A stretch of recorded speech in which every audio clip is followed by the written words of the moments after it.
ठीक है, ये वाले प्रॉब्लम पे और इसका क्वेश्चन नंबर और पेज नंबर बताओ मुझे।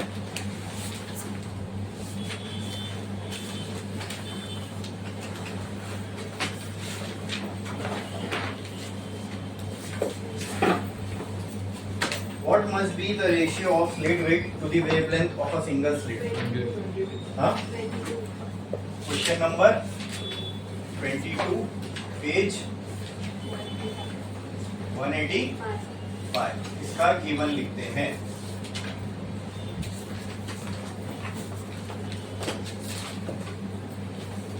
What must be the ratio of slit width to wavelength? यही पूछा है। What must be the, मतलब ये टू फाइंड है, अरे बोलो ये निकालना है, तो क्या निकालना है बोलो पहले, रेशियो। किसका रेशियो? Slit width. तो स्लिट विड्थ को हमने किससे रिप्रेजेंट किया था? डिफ्रैक्शन है ना, आगे पढ़ो। Wavelength for a single slit, single slit है तो उसके लिए हमने स्लिट विड्थ का जो नोटेशन लिया था वो क्या था? सिंबल स्लिट विड्थ के लिए, हाँ बोलो, स्मॉल ए। तो स्लिट विड्थ और इसके साथ किसका रेशियो निकालना है? वेवलेंथ। और वेवलेंथ को किससे रिप्रेजेंट करते हैं हम लोग? तो डिवाइडेड बाय लैम्डा। क्या यही हमें निकालना है? हाँ, तो देख के थोड़ा सा खतरनाक लग रहा है लेकिन डरना नहीं। What must be the ratio of slit width to wavelength for a single slit? Single slit question में बोल दिया, इसका मतलब हम फॉर्मूलाज कौन से यूज करेंगे? डबल स्लिट वाले कि सिंगल स्लिट डिफ्रैक्शन वाले? Single slit diffraction. For a single slit to have first diffraction minimum at 45 degree. ये कौन बताएगा क्या ये 45 डिग्री ये क्या है? First diffraction minimum at 45 degree ये क्या है? कौन बताएगा?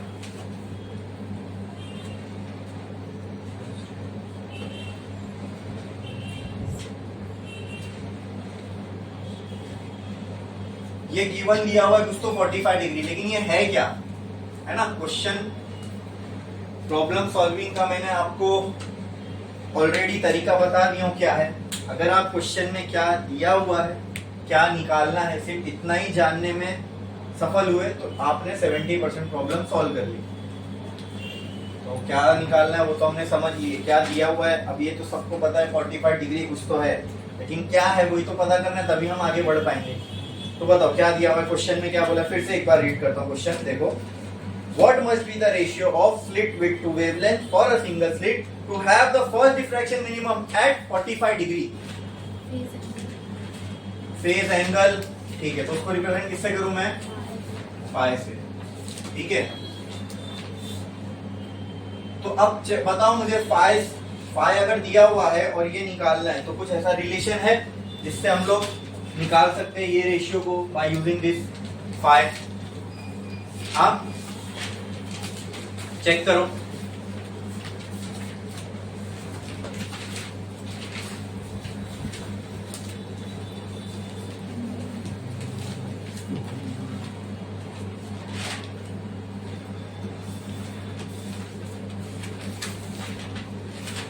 तो ध्यान से पढ़ो क्या दिया हुआ है। The first diffraction minimum is at 45 degree.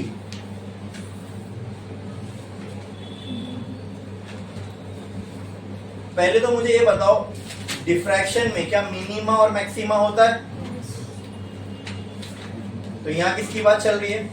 Minima की। और यहाँ पे कौन से मिनिमा के बारे में बोला जा रहा है? First minima. साफ साफ बोल रहा है the first minima is at 45 degree, यानी किसकी पोजीशन दी हुई है आपको? फर्स्ट मिनिमा की। लेकिन अब बात है ये डिग्री में दिया हुआ है, तो फर्स्ट मिनिमा की क्या हमने लेंथ वाइज और एंगल वाइज दोनों पोजीशन निकाले या नहीं निकाले? बताओ। डबल स्लिट में भी देखा है हमने और सिंगल स्लिट में भी। हमने सारी फ्रिंजेस की एक तो सेंट्रल वाली ब्राइट से पोजीशन निकाले थे, उसको हम लीनियर पोजीशन बोल रहे थे y के टर्म्स में, और एक हमने ऐसे एंगल के टर्म्स में पोजीशन निकाली थी सबकी, first minima, second minima, first bright, second bright, बराबर। तो एंगल के टर्म्स में अगर मिनिमा की पोजीशन दी हुई है, इसका मतलब क्या दिया हुआ है, यानी एंगल बोल रहा है first minima is at this angle.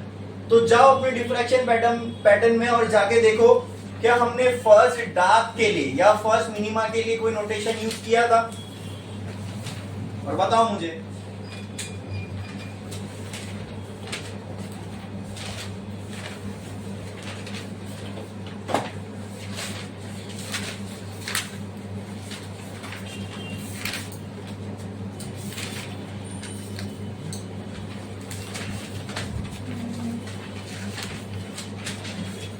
First minima, अरे एंगुलर पोजीशन में जाओ डिफ्रैक्शन के, और वहां पे आपको समझ में आ जाएगा।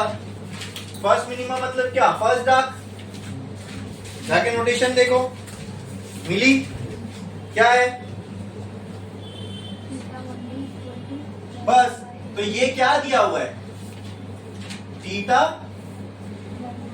1d, इसका मतलब angular position of first dark, खत्म। और पूछा क्या है, ये, ठीक है।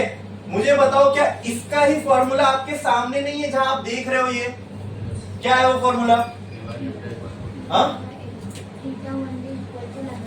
Theta 1d equal to lambda by a, खत्म हो गया क्वेश्चन। जो निकालना है उसका उल्टा तो फॉर्मूला है। तो मुझे क्या निकालना है, ए बाय लैम्डा, ठीक है। तो क्या मैं इसको ऐसा कर सकता हूं, a by lambda is equals to 1 upon theta 1d, inverse कर दिया बस। अब आप मेरे को बताओ कि a by lambda is equal to 1 by, ये कितना दिया हुआ है। तो हम लोग लेकिन जब भी सॉल्व करते हैं तो वहां रेडियंस में पुट करते हैं, ठीक है। जब भी हम कैलकुलेशन करेंगे वहां एंगल्स को हम डायरेक्टली, हाँ, अगर ये ट्रिग्नोमेट्रिक रेशियो होता तो उसके पास समझने के लिए हम 45 90 लिख सकते थे। जब भी हम सॉल्व करें तो इसको किसमें लिखेंगे, रेडियंस में। तो रेडियंस में क्या होता है बोलो, ये 45 पाई बाय 4 होगा, हाँ, 4 ऊपर जाएगा, a by lambda is equal to 4 by pi. अगर ऐसा आंसर दिया हुआ है बुक में तो ठीक है, लेकिन अगर कोई पॉइंट में दिया हुआ है तो आप इसको सॉल्व कर सकते हो। 3.14 यहाँ पे डाल दो पाई की जगह, तो आपको किसकी वैल्यू आ जाएगी, a बाय लैम्डा की आ जाएगी।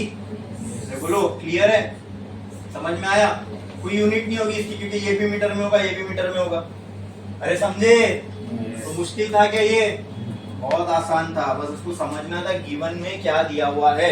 क्वेश्चन की लैंग्वेज को समझना ही हमारा पर्पस है क्वेश्चन प्रॉब्लम्स को सॉल्व करने का। ये जिसको समझ में आ गया ना, कोई भी प्रॉब्लम सॉल्व कर सकता है। अगर आपको क्वेश्चन की लैंग्वेज समझ में आ रही है ना, तो आप कोई भी लेवल ऑफ एग्जाम के प्रॉब्लम्स को, मतलब मैं तो बोलता हूँ 70-80% सॉल्व कर सकते हो। उसके आपको कैलकुलेशन पार्ट वगैरह नहीं मालूम होगा, वो अलग बात है, ठीक है। लेकिन अपने को कॉन्सेप्ट मालूम है। जब हम पूरा चैप्टर पढ़ लेते हैं उसके बाद ही तो हम प्रॉब्लम करते हैं ना, इसका मतलब हमें कंसेप्ट तो पूरे मालूम है, ठीक है, और फॉर्मूलेज भी पूरे मालूम है। बस आप समझना है क्वेश्चन में क्या पूछ रहा है, उससे वो जो भी हमने पढ़ा उसमें से वो खींच के बाहर निकालना है कि अब ये 10 टॉपिक में से ये टॉपिक का क्वेश्चन है, अब ये टॉपिक में से ये फॉर्मूला हमको यूज होगा, तो उसी में से वही फॉर्मूले में कुछ एक चीज अननोन होगी, बस। समझे, क्लियर है। नेक्स्ट क्वेश्चन पे आते हैं, वो ये है, a parallel beam of green light of wavelength 546 nanometre. Question number 21 और पेज,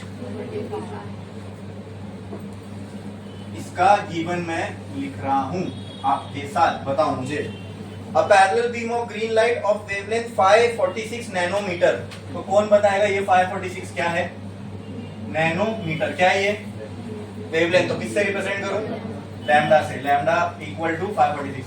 तो कन्वर्ट करना पड़ेगा नैनो को मीटर में, क्या हो जाएगा 10⁻⁻, बोलो, अरे कॉन्फिडेंटली बोलो, गलत होगा तो ही सही होगा, फिर दिमाग में बैठेगा, बोलो -9, वेरी गुड, ठीक है। ये हो गया लैम्डा कन्वर्ट मीटर में। Next, a parallel beam of green light of wavelength 546 nanometer passes through a slit of width 0.4 mm। ये वेवलेंथ की लाइट है, वो कहां से पास हो रही है, एक स्लिट से, and the passes through a slit of width and the width of this slit is 0.4 mm. So what is this 0.4 mm? 0.4 mm क्या है ये? A. Very good A.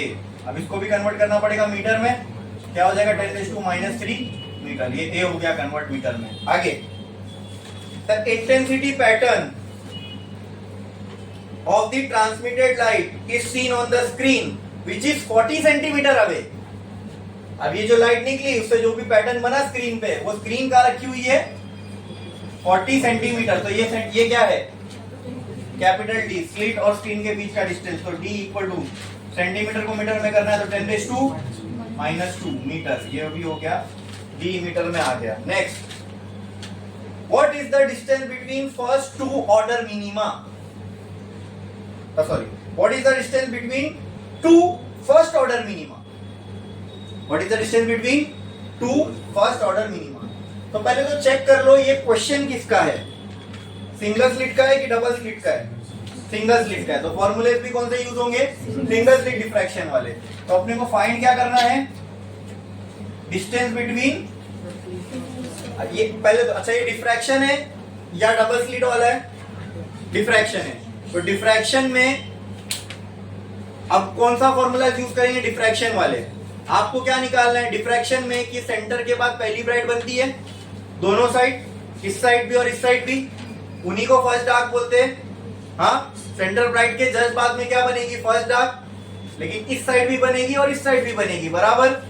आपको क्या बोला है क्वेश्चन में? पढ़ो, find the distance between two first order minima. First order minima मतलब वही फर्स्ट मिनिमा। फर्स्ट मिनिमा कहाँ बनेगा? दो फर्स्ट ऑर्डर मिनिमा कहाँ मिलेंगे आपको बताओ? अगर ये डिफ्रैक्शन पैटर्न है, यहाँ पे सेंट्रल ब्राइट है, तो पहला मिनिमा तो इधर हो गया, फिर एक और पहला मिनिमा कहाँ मिलेगा? इधर अपोजिट में, यहाँ ना। आपको distance between two first order minima निकालना है, मतलब क्या यही निकालना है? अब इसके दो तरीके, कोई बता सकता है? एक कोई एक तरीका उसमें से कोई बता सकता है? इसके तो दो तरीके हैं करने के। आपको ये डिस्टेंस निकालना है, कैसे निकालोगे? हाँ, ऐड करना पड़ेगा ये और ये। तो ये डिस्टेंस क्या होता है? हाँ, ये डिस्टेंस क्या होगा? Position of first dark from central bright. क्या इसका फॉर्मूला है? उसको निकालो, 2 से मल्टीप्लाई कर दो, आ गया। दूसरा, क्या ये दो डार्क की विड्थ, ये दो डार्क के बीच का डिस्टेंस क्या सेंट्रल ब्राइट की विड्थ नहीं होगी? हाँ, क्या ये दो डार्क के बीच का डिस्टेंस क्या सेंट्रल ब्राइट की विड्थ होगी? और डिफ्रैक्शन में हमने सेंट्रल विड्थ का अलग से फॉर्मूला लिखे, तो ये दूसरा तरीका है। ठीक है, ठीक है। तो सेंट्रल वाला यूज करते, उसी में सारी चीजें आ जाएंगी। क्या निकालना है हम लोग को? डिस्टेंस बिटवीन, तो मैं डायरेक्ट लिख देता हूं यहाँ पे, विड्थ ऑफ सेंट्रल ब्राइट निकालना है, खत्म। वही होगा distance between two first order minima. तो बताओ सोल्यूशन में क्या आएगा? विड्थ ऑफ सेंट्रल ब्राइट बताओ क्या है फॉर्मूला फॉर डिफ्रैक्शन? क्या है बोलो?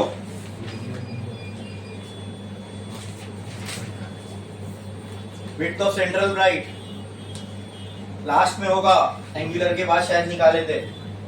विड्थ ऑफ सेंट्रल ब्राइट क्या है? 2 कैपिटल की स्मॉल, कैपिटल डी स्मॉल है, बस इतना ही है। कुछ बचा गया इसके अंदर? सब कुछ तो दिया हुआ है, आ गया। Width of central bright will be equal to 2 into lambda, कितना होगा? 546 इंटू 10⁻⁹। डी की वैल्यू क्या होगी? 40 इंटू 10⁻⁻2 अपॉन ए की value 0.4 into 10⁻⁻। Width of central bright बोलो या, ठीक है, मीटर्स में आ जाएगी। बोलो क्लियर है? कुछ भी नहीं था इसके अंदर, खाली एक फॉर्मूला था, उसी के अंदर पुट करना था, खत्म। नेक्स्ट क्वेश्चन पे आओ।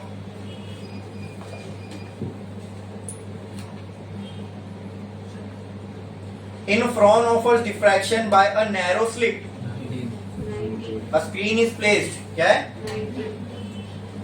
Question 19 page 185। आओ इसका गिवन लिखा जाए। क्या है इसका given? Frown of a diffraction, तो ये डिफ्रैक्शन का क्वेश्चन है कि डबल स्लिट का डिफ्रैक्शन का, ठीक है। By an narrow slit a screen is placed at a distance of 2 metre from the lens to obtain diffraction pattern. तो बताओ पहले तो ये 2 मीटर क्या है? Screen is placed at 2 metre from the lens, capital D, very good, metre में ही है, कुछ नहीं करेंगे। If the slit width is 0.2 mm, तो ये 0.2 mm क्या है? स्मॉल a, तो a इक्वल टू 0.2 mm है तो 10⁻³ मीटर, ये हो गई मीटर में convert. Next, the first minimum is 5 mm on either side of central maxima, ठीक है, यानी दोनों तरफ फर्स्ट मिनिमम जो है ये होगा फर्स्ट मिनिमम, ये होगा फर्स्ट मिनिमम, दोनों तरफ फर्स्ट मिनिमम कहां पे? 5 mm पे, यहां पे भी 5 mm और यहां पे भी 5 mm, तो कोई भी एक पकड़ लो, ठीक है। अच्छा, इससे हमें एक चीज और डायरेक्ट मिल जाएगी यहां से, वो क्या? सेंट्रल ब्राइट की विड्थ डायरेक्टली मिल जाएगी, वो यूज कर सकते हैं, ठीक है। तो यहां पे मैं बोल सकता हूं पोजीशन ऑफ फर्स्ट डार्क कितनी दी हुई है? 5 mm, तो y1d इक्वल टू कितना हो जाएगा? 5 into 10⁻²। चलो इससे अच्छा मैं ये लिख लेता हूं ना, विड्थ ऑफ सेंट्रल ब्राइट क्या हो जाएगी? 2 into y1d, ये कितना हो जाएगा? 2 into 5, तो विड्थ ऑफ सेंट्रल ब्राइट कितनी हो जाएगी? 10 mm। अब विड्थ ऑफ सेंट्रल ब्राइट का formula, width of central bright को डायरेक्ट कन्वर्ट कर लो। क्लियर? समझ में आया? आगे find the wavelength of light, खत्म, डायरेक्ट सीधा सीधा बोल दिया जो फाइंड करना है। टू फाइंड क्या करना है? वेवलेंथ ऑफ लाइट, मतलब लैम्डा निकालना है। बताओ क्या फॉर्मूला यूज होगा? है कोई आइडिया? कपड़ा है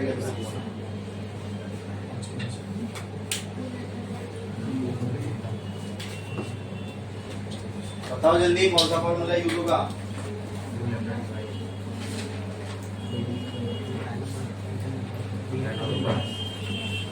width of central write the हुई है छुपा के, है ना, y1d, क्या वो यूज हो सकता है? इसमें क्या क्या चाहिए अपने को? कैपिटल D चाहिए, लैम्डा चाहिए, a चाहिए, नहीं लैम्डा तो फाइंड करना है, a चाहिए, ये चाहिए, सब है, बस आ गया ना, खत्म। विड्थ ऑफ सेंट्रल ब्राइट का फॉर्मूला क्या है? 2λd/a, निकालना क्या इसमें? लैम्डा, तो लैम्डा के टर्म्स में फॉर्मूला बोलो, lambda will be equal to a into width of central bright upon 2y/d, यही होगा। तो लैम्डा किसके बराबर हो जाएगा? a क्या दिया हुआ है क्वेश्चन में? 0.2 into 10⁻³ width of central bright कितनी है?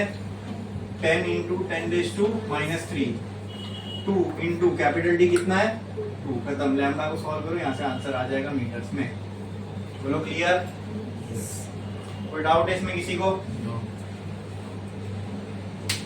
नेक्स्ट, ये तो थी क्वेश्चन की फिजिक्स, हाँ, इसका कैलकुलेशन मैथ्स किसको करना है? बोलो कहाँ करोगे?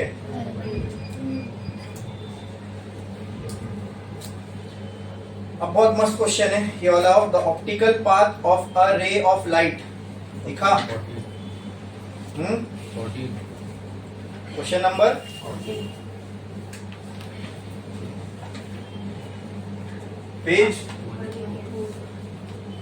184, इसका गिवन लिखते हैं।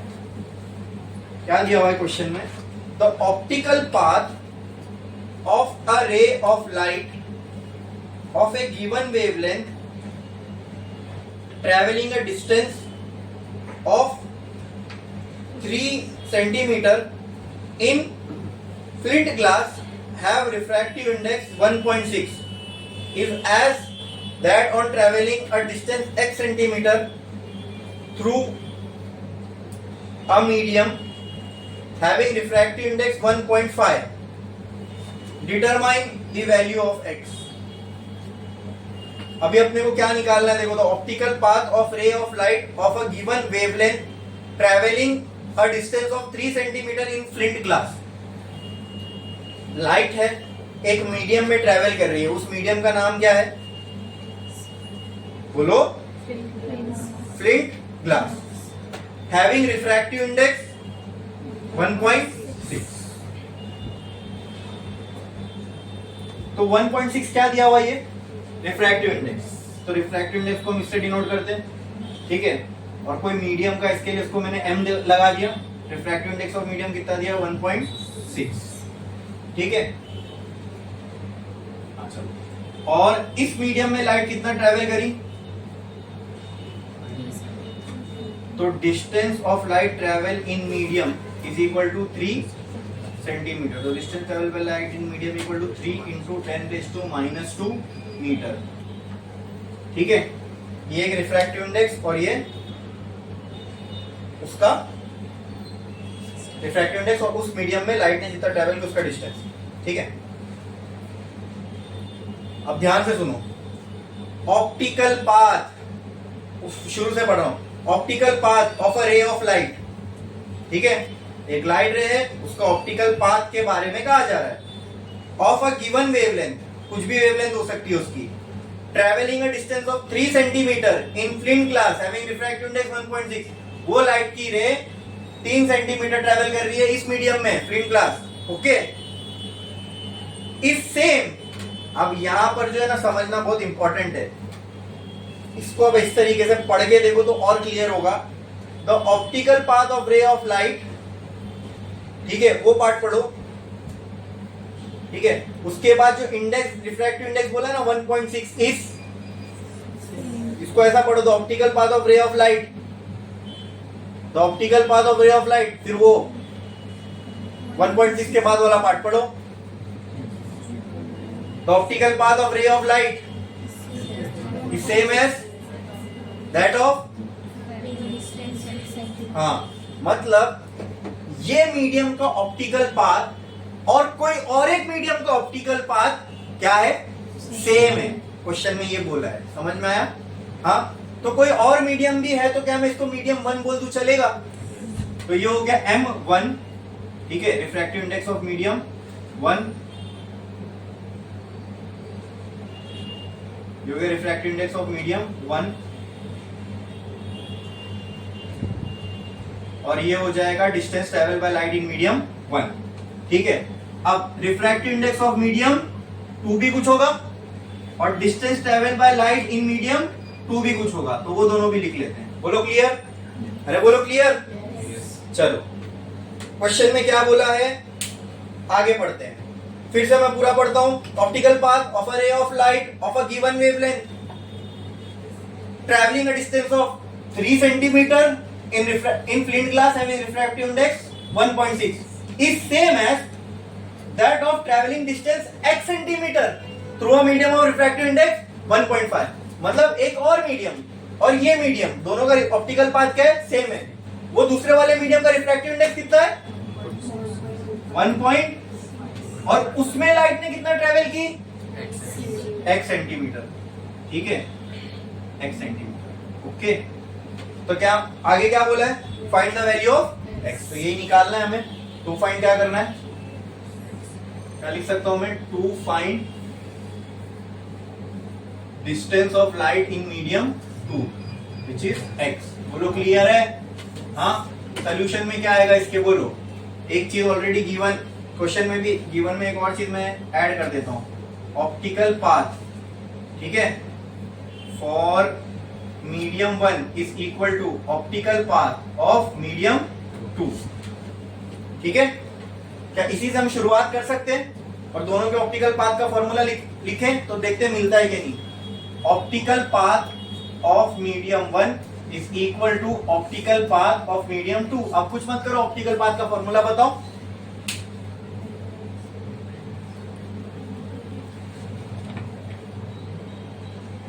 एक तो वो फॉर्मूला है और एक रिफ्रैक्टिव इंडेक्स के टर्म्स में भी फॉर्मूला होगा ऑप्टिकल पाथ का। हाँ, ऑप्टिकल पाथ का वो मत देखा करो, जब मैं पढ़ा रहा हूं ना, जो मैंने बताया वो देखो, अननेसेसरी कंफ्यूजन होगा। ऑप्टिकल पाथ का formula in terms of refractive index है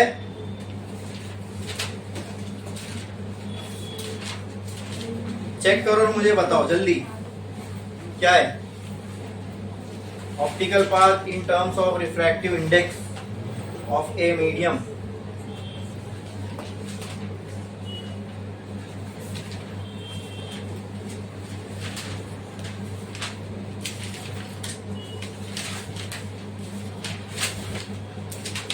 ऑप्टिकल पाथ क्या है? ऑप्टिकल पाथ का है कोई फॉर्मूला रिफ्रैक्टिव इंडेक्स और डिस्टेंस के टर्म्स में? क्या है बोलो, क्या है बोलो बोलो। सामने तो है ऑप्टिकल पाथ इक्वल टू ये क्या है? हाँ yes very good. Optical path का फॉर्मूला है optical path equal to refractive index into distance D. ये तो ये फॉर्मूला इसके लिए भी अप्लाई होगा, ये फॉर्मूला इसके लिए भी अप्लाई होगा। तो refractive index medium 1 distance medium 1, refractive index medium 2 distance, खत्म हो गया ना question. Refractive index of medium 1 into distance in medium 1, refractive index of medium 2 into distance in medium, तो निकालना क्या है डिस्टेंस इन मीडियम 2 जो कि क्या है x बराबर, इसको मैं ऐसा लिख देता हूं refractive index of medium 1 into distance in medium 1 refract is equal to refractive index of medium 2 into x। तो x की वैल्यू अगर हमें निकालना है तो क्या वो ऐसी हो जाएगी refractive index of medium 1 into distance in medium 1 upon refractive index of medium 2। x will be equal to refractive index of medium 1 क्या है बोलो 1.6, डिस्टेंस इन मीडियम 1 कितना है 3 इनटू x सेंटीमीटर में निकालना है ना, तो आप मीटर में कन्वर्ट मत करो। मैंने कहा था ना अनलेस क्वेश्चन में ना बोले कि ये यूनिट में निकालो, हम अपना फर्ज अदा करेंगे कि हम लोग मीटर, चलो मीटर में कन्वर्ट करके तो रख देता हूं लेकिन यूज नहीं कर रहा हूं। क्यों?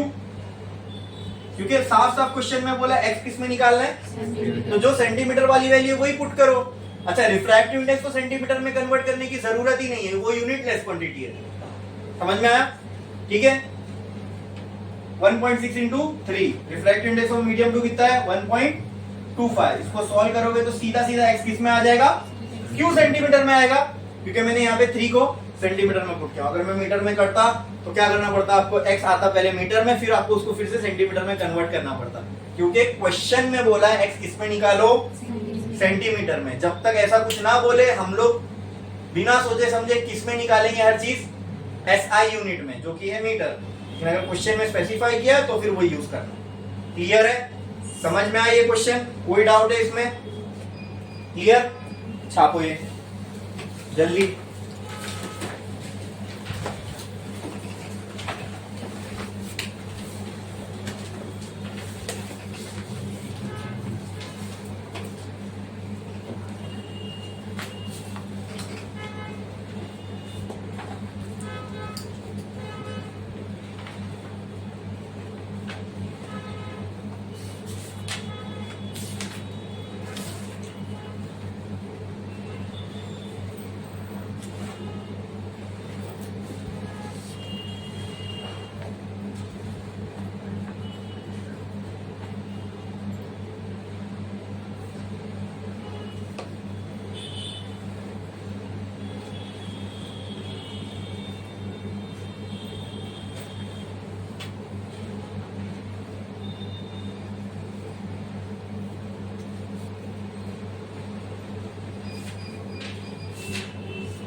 गया लिख के? कितने लोगों का बाकी है?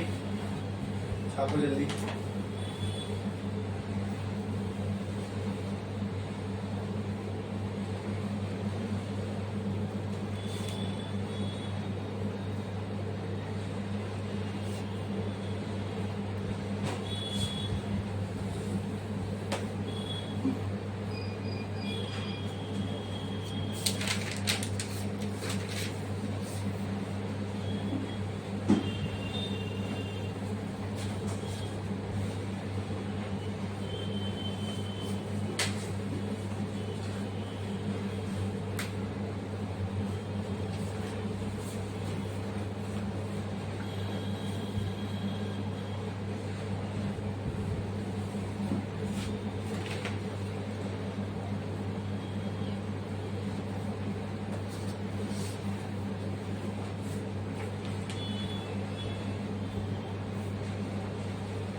हो गया लिख के? कितने लोगों का बाकी है?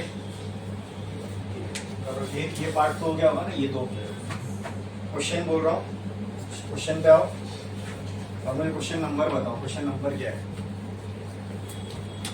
The distance between two consecutive bright fringes in a biprism experiment using light of wavelength 6000 angstrom. Question number 25 page 185। इसका गिवन डेटा लिखना है हमें। जरा रीड करो और मुझे इसका गिवन बताओ। आप रीड करो,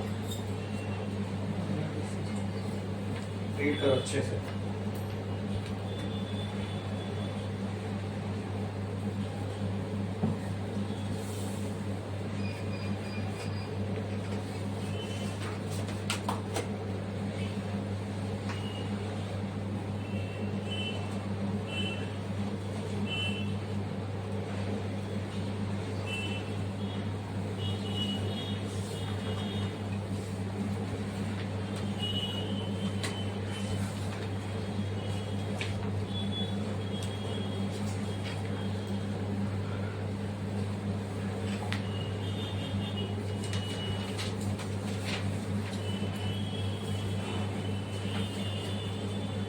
चलो बताओ, पहले तो मुझे ये बताओ, question is based on which concept, which topic? Single slit diffraction है या डबल स्लिट एक्सपेरिमेंट है? बाय प्रिज्म एक्सपेरिमेंट है। ऐसा तो कोई एक्सपेरिमेंट पढ़े ही नहीं, लेकिन हम लोगों ने, हमने तो दो ही देखा है, एक डबल स्लिट देखा और दूसरा सिंगल स्लिट डिफ्रैक्शन देखा। तो अब इसमें consecutive bright fringe dark fringe, इसका मतलब इंटरफेरेंस हो रहा है। इंटरफेरेंस दोनों में हो रहा था, डबल स्लिट में भी और सिंगल स्लिट में भी, लेकिन दोनों में पोजीशंस के फॉर्मूलेज अलग अलग थे। यहाँ पे डार्क के फॉर्मूले वो थे जो यहाँ ब्राइट के थे, जो यहाँ ब्राइट के थे वहाँ डार्क के थे, और वहाँ पे पहली ब्राइट सीधा 3λ/2 से स्टार्ट हो रही थी सिंगल स्लिट में, बराबर। तो अगर पहली ब्राइट का सवाल अगर इसमें पूछ लिया तो ये फिर तो पक्के से पता होना चाहिए कि सिंगल स्लिट है या डबल, क्योंकि पहली ब्राइट उसमें बनती नहीं, सीधा वो बनती है लेकिन वो फॉर्मूला अलग हो जाएगा, फिर यहाँ भी अलग हो जाएगा। तो पहले तो ये मालूम होना चाहिए किस टॉपिक पे बेस्ड है, तो बोलो। हाँ, क्यों ऐसा लग रहा है डबल स्लिट पे?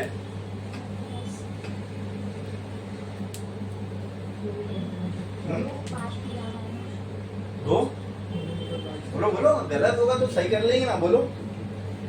डिफरेंस दिया ऑप्टिकल पाथ का डिफरेंस दिया हुआ है। चलो मैं आगे, कहाँ पे वो आगे बोला हुआ है?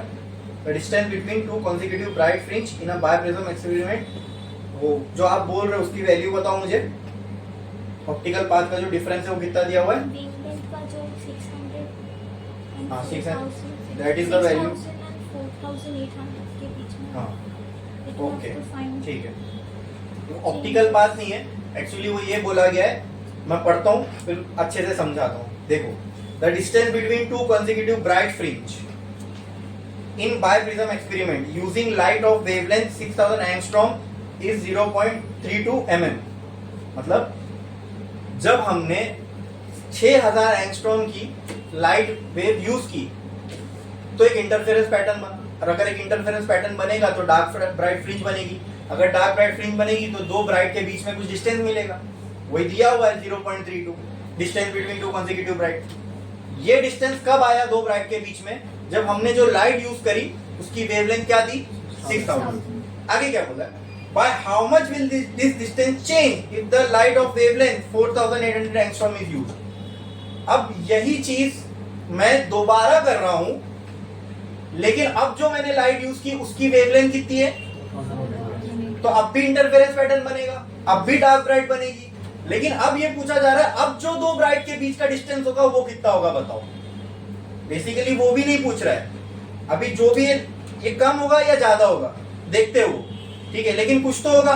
जैसे मान लो पहले दो ब्राइट के बीच में डिस्टेंस आ रहा था एग्जांपल के लिए 10 यूनिट, अभी आ रहा है 8 यूनिट, तो आपसे चेंज पूछा है तो चेंज कितना हुआ? चेंज कितना हुआ? 2 का हुआ ना। तो वो चेंज निकालने के लिए आपको सेकंड वाले केस के भी दो ब्राइट का डिस्टेंस तो निकालना ही पड़ेगा, तो इनडायरेक्टली वो भी अपने को निकालना है, लेकिन फाइनली क्या पूछा है? चेंज कितना हुआ। समझ में आया? कि अगर हम जो स्लिट में से लाइट पास हो रही है अगर वो लाइट को ही चेंज कर दे, वेवलेंथ चेंज करना मतलब लाइट चेंज करना, सिंपल, क्योंकि लाल कलर की लाइट की वेवलेंथ अलग होगी, ग्रीन कलर की लाइट की वेवलेंथ अलग होगी, तो वेवलेंथ चेंज हो रही है इसका मतलब समझ लो लाइट का कलर चेंज हो रहा है, मतलब लाइट चेंज हो रही है। क्लियर? हाँ, क्वेश्चन क्या है ये समझ में आया? कि हमने एक पर्टिकुलर लाइट यूज की 6000 वाली, तो दो ब्राइट के बीच में ये डिस्टेंस आ रहा है। अब मुझे बताओ अगर मैं दूसरी कोई लाइट यूज करूंगा तो दो ब्राइट के बीच में क्या डिस्टेंस आएगा? अब पहले जो आ रहा था और बाद में जो आ रहा था उन दोनों का जो भी डिफरेंस होगा वो हमें बताना है। क्लियर? समझ में आया आपको? हाँ, क्या दिया हुआ है वो समझा? ठीक है। अब लेकिन इसमें यूज क्या करे? थोड़ा सोचो, दिमाग पे जोर डालो। क्या करें? कौन से फॉर्मूला यूज करें? सिंगल स्लिट वाले की क्योंकि देखो फॉर्मूलाज तो है हमारे पास, दो कॉन्सेक्यूटिव ब्राइट के बीच का फॉर्मूला निकालेंगे नहीं हमने, सिंगल स्लिट में भी निकाले, डबल स्लिट में भी निकाले और सिंगल स्लिट में भी। करें कौन सा यूज? वो इंपॉर्टेंट बात यहां वो है। कितनी अजीब सी बात है ना, पूरा पूरा चैप्टर हो जाता है पढ़ के, लेकिन फिर भी हम लोग क्वेश्चन नहीं सॉल्व कर पाते, और ये क्वेश्चन बनाए ही ऐसे जाते हैं कि आप ना सॉल्व कर पाओ, क्योंकि कंसेप्ट समझ में आना एक अलग चीज है और क्वेश्चन को रीड करके उसको समझना वो अलग चीज है। वो समझ में आएगा, वो पढ़ के अगर आप गिवन डेटा 2 पॉइंट निकाल पाओगे तो कहा ना मैंने 70% आपने प्रॉब्लम सॉल्व कर ली। फिर वो कंसेप्ट पढ़े हुए काम आएंगे, वरना वो किसी काम के नहीं। बोलो। तो अब मैं आपको एक हिंट देता हूं, यहां से आप लोग समझना चाहिए था क्वेश्चन में। सिंगल स्लिट के अंदर, अच्छा आपने वो देखा था method to produce coherent source of light, सबसे लास्ट टॉपिक था हमारा। वो कोहेरेंट सोर्स ऑफ लाइट हम क्यों कर रहे थे? वो सोर्स का प्रोडक्शन क्यों कर रहे थे? किसके लिए? डिस्टिंक्ट इंटरफेरेंस पैटर्न पाने के लिए। और वो डिस्टिंक्ट इंटरफेरेंस पैटर्न, ठीक है, कहां पे देखने को मिल रहा था हमें? सिंगल स्लिट में या डबल स्लिट में?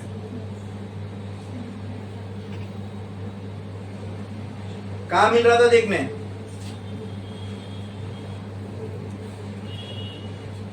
कोहेरेंट सोर्स का मतलब क्या? सिंपल ये बताओ, कोहेरेंट सोर्स का मतलब क्या?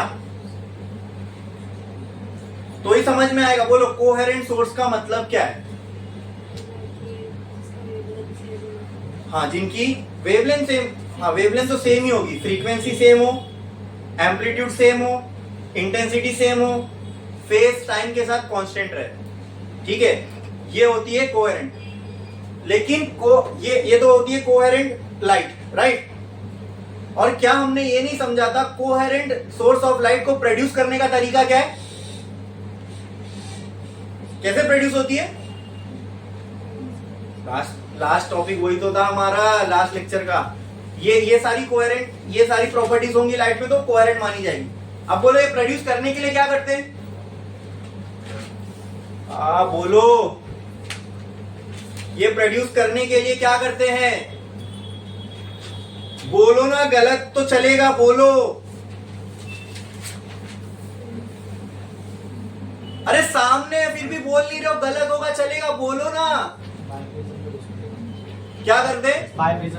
सिर्फ बाय प्रिज्म से कर सकते हैं क्या कोहेरेंट लाइट प्रोड्यूस? फिर फ्रेस्नेल बाय प्रिज्म एक है और दूसरा लॉयड। ठीक है, ये दो तरीके हैं क्या प्रोड्यूस करने के? Coherent source. ठीक है, मतलब ये वो लाइट दिखती ऐसी है कि दो जगह से आ रही है, लेकिन आप पीछे से एक ही सोर्स से रही होती है। अच्छा, तो ऐसी चीज प्रोड्यूस करने के लिए क्या यूज हुआ है? क्या यूज हुआ है? क्यों यूज हुआ है बाय प्रिज्म? टू प्रोड्यूस और कोहेरेंट सोर्स में कितने सोर्स से लाइट आती हुई दिखती है? कितने? और ऐसे दो स्लिट से लाइट आए, ऐसा एक्सपेरिमेंट कौन सा था? कौन सा था? तो सिंपल सी बात है, अगर बाय प्रिज्म यूज हो रहा है तो सिंगल स्लिट के लिए तो यूज नहीं हो रहा होगा, क्योंकि वहां तो एक ही सोर्स, वहां पे एक ही स्लिट है और एक ही सोर्स चाहिए।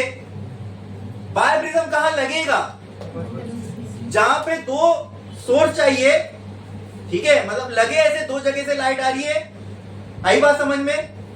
हाँ, लेकिन पीछे से लाइट एक ही सोर्स से आ रही है, तो वहां आप बाय प्रिज्म यूज करोगे ना। तो उसका यूज किस में है? सिंगल स्लिट में कि डबल स्लिट में?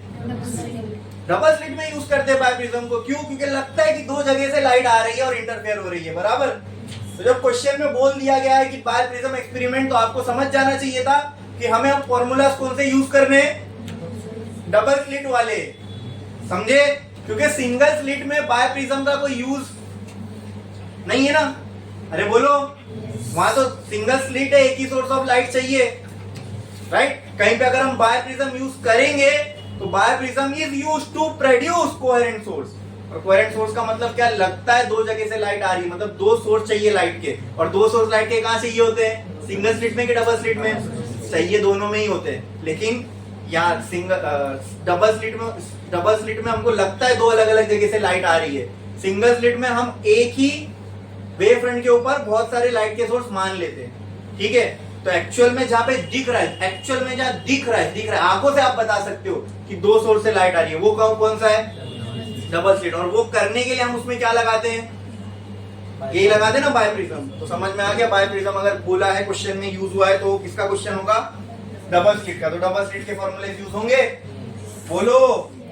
तो अब आओ गिवन पे, अब बोलो। ठीक है, अब फॉर्मूले सब मालूम है हम लोग को, सॉल्व भी कर लेंगे, लेकिन मालूम ही नहीं कौन सा फॉर्मूला यूज करना है। तो यही तो क्वेश्चन की लैंग्वेज को समझना होता है, यही क्वेश्चन की लैंग्वेज को डिकोड करना होता है। ये हम करने लग गए, ये समझ में आ गया। तो अब मेरे को कराना होता तो मैं फट लिख देता ना। मेरे को नहीं एक्सपर्ट बनना है क्वेश्चन सॉल्व करने में, मुझे आपको बनाना है कि आप जब एग्जाम में ऐसे क्वेश्चन आपके सामने देखो तो आप खुद से कर पाओ। समझे? तुम्हारा दिमाग वैसा चलना चाहिए, आपके न्यूरॉन्स का कनेक्शन वो होना चाहिए दिमाग में कि ऐसे ऐसे ऐसे ऐसे जाना है हमारे को, फ्लो ऑफ आइडियाज प्रॉपर होना चाहिए। समझे क्या? नहीं? तो इसके लिए जब क्वेश्चन पूछता हूं तो उसका जवाब दो। गलत होगा चलेगा, वो गलतियां सही होगी तो ऑटोमेटिक दिमाग में सही पैटर्न बनेगा, वरना कुछ नहीं बनेगा। कुछ नहीं सोचेंगे, बोलोगे नहीं, सोचोगे नहीं तो क्या होने वाला है? कुछ नहीं, दिमाग सही की तरफ जाएगा ही नहीं। The distance between two consecutive bright fringe in a biprism experiment using a light of wavelength। तो पहली लाइट की जो वेवलेंथ है वो कितनी है? 6000 एंगस्ट्रॉम। तो एंगस्ट्रॉम से मैंने मीटर में कन्वर्ट करने का तरीका बताया हूं, 10⁻²। अरे बोलो, फिर बोल रहा हूं, बोलो तो गलत बोलोगे चलेगा ना यार, सही हो जाएगा, बोलो। हाँ, किसी को लगा -8 -9 लगा तो सामने लिखा हुआ है, अब सही हो गया। ये हो गई वेवलेंथ, लेकिन एक वेवलेंथ दी हुई है क्वेश्चन में, तो इसको दे देता हूं 1। ठीक है, दूसरे वाले को 2 दे देंगे। The distance between two consecutive bright fringe in biprism experiment using light of wavelength 6000 is 0.32 mm। ये 0.32 mm क्या है? दो ब्राइट के बीच का डिस्टेंस। क्या दो ब्राइट के बीच का distance is the width of a dark? हाँ, तो मैं वो बोलूं या फिर विड्थ ऑफ डार्क फ्रिंज बोलूं, एक ही बात है। कितनी दी हुई है? 0.32। तो width of a dark fringe is equal to 0.32 into 10⁻³ metre. ये हो गई विड्थ ऑफ डार्क। अब जब ये लाइट, ये वेवलेंथ की लाइट यूज कर रहे थे तो दो ब्राइट के बीच में इतना डिस्टेंस हमें मिला, ठीक है। अब आगे क्या बोला है? By how much the distance will change if the wavelength of light, मतलब अब ये वाली वेवलेंथ 4800 एंगस्ट्रॉम, इसको करो मीटर में कन्वर्ट, कितना होगा ये? हो गया ये मीटर में कन्वर्ट। अब ये यूज कर रहे तो जो क्या -10। अब विड्थ ऑफ डार्क फ्रिंज ये हो गई फॉर 1, ये 1, ये किसके लिए? अब दोनों के बीच का डिस्टेंस है वो नहीं मालूम, जब वो मालूम होगा तभी तो दोनों का डिफरेंस निकाल पाओगे, ये मालूम ही नहीं, ठीक है। क्या फाइंड करना है आपको? आपको एक्चुअल में ये फाइंड नहीं करना है, इन दोनों के बीच का, तो WDF 1 माइनस WDF 2, ये अब डिस्टेंस निकालना है, इसको मॉड लगा दो। मॉड का मतलब कभी माइनस माइनस आया तो उसको माइनस में कंसीडर नहीं करना, हमें प्लस की वैल्यू लेनी है, ठीक है। तो ये तो हमारे पास ऑलरेडी है। थोड़ा सोच के देखें कि क्या फर्क पड़ेगा। मुझे बताओ width of a dark fringe का फॉर्मूला क्या for double slit? Lambda capital D by small d।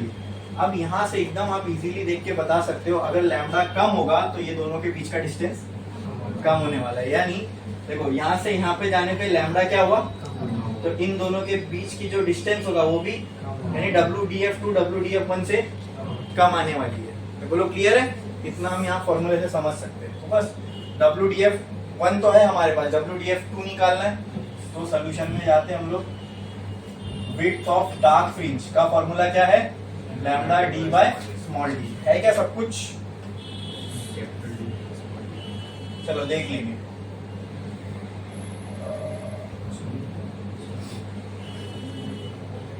Width of dark fringe और 2 बराबर क्या फॉर्मूला बनेगा इसका? लैम्डा, तो लैम्डा की जगह पे क्या आएगा? बोलो 4800 into 10⁻⁻10 into capital D by small d। ये है हमारे पास नहीं, लेकिन इसके बदले एक दूसरी इंफॉर्मेशन है हमारे पास। वो क्या? पहले वाले का दिया हुआ है ना, पूरा सेटअप तो सेम है, स्लिट भी वही है, सब कुछ वही है, ठीक है। तो एक काम करो, नहीं मालूम है ना तो इसको इक्वेशन 1 बना के छोड़ दो। WDF ऑफ 1 मालूम है क्या? Width of dark fringe for 1 कितनी दी हुई है? 0.32। क्या इसके लिए? अच्छा, इसके लिए फॉर्मूला होगा लैम्डा 2, इसके लिए फॉर्मूला क्या हो जाएगा? Lambda 1 capital D by small d। ये दोनों चेंज क्यों नहीं हुआ? क्योंकि स्लिट अब भी वही है, स्लिट और स्क्रीन के बीच का डिस्टेंस देखो, ये था डबल स्लिट एक्सपेरिमेंट बराबर। ये स्लिट के बीच का डिस्टेंस है D और ये स्लिट और स्क्रीन के बीच का डिस्टेंस है कैपिटल D। हमने चेंज क्या किया? पहले यहाँ से जो लाइट आ रही थी वो 6000 की थी, फिर इस लाइट को हटाया, बाकी सेटअप पूरा वही है। अब ये लाइट हो गई 4800 की, तो D और कैपिटल D वो तो सेम ही है ना। हमने सिर्फ चेंज क्या किया? पीछे की जो लाइट आ रही है उसको चेंज किया है। स्मॉल d और कैपिटल D तो सेम ही होगा, ठीक है। तो इसके हिसाब से ये क्या हो जाएगा? 0.32 into 10⁻³ lambda 1 6000 into 10⁻⁻10 into capital D by, ये इधर लेके आ जाऊंगा तो capital D by small d मिलेगा। हाँ, लेके आओ 0.32 इंटू 10⁻³ अपॉन 6000 इंटू 10⁻10, ये हो गया capital D by small d। ये वैल्यू उठा के कहां पुट कर सकता हूं मैं? 1 में। तो आ जाएगा क्या ये? Width of dark fringe for second case क्या आ जाएगा? 4800 into 10⁻10 into capital D by small d का क्या है value? 0.32 into 10⁻³ upon 6000 into 10⁻10। Clear है इतना? इसको सॉल्व करोगे तो आपको क्या मिलेगी? विड्थ ऑफ सेकेंड केस के लिए, मतलब जब 4800 वाली लाइट आई तब क्या विड्थ बनी वो यहाँ आ जाएगी। जो भी ये विड्थ आएगी फिर आप इसको क्या करोगे? ये कम आने वाली है ना, इसका मतलब यहाँ पे 1 माइनस 2 का आंसर 1 को पहले रखो 2 को बाद में रखो, कम आएगी। वो हमने फॉर्मूले से समझ लिए।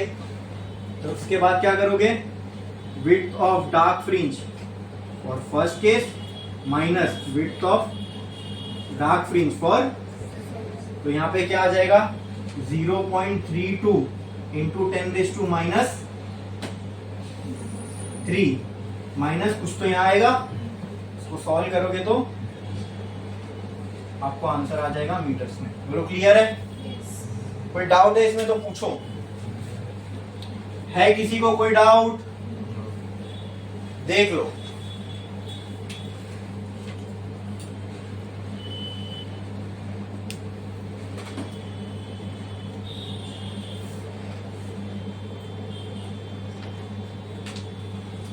किसी को कोई सवाल है कि ऐसा क्यों हुआ, ये क्यों हुआ सर, ऐसा क्यों किए?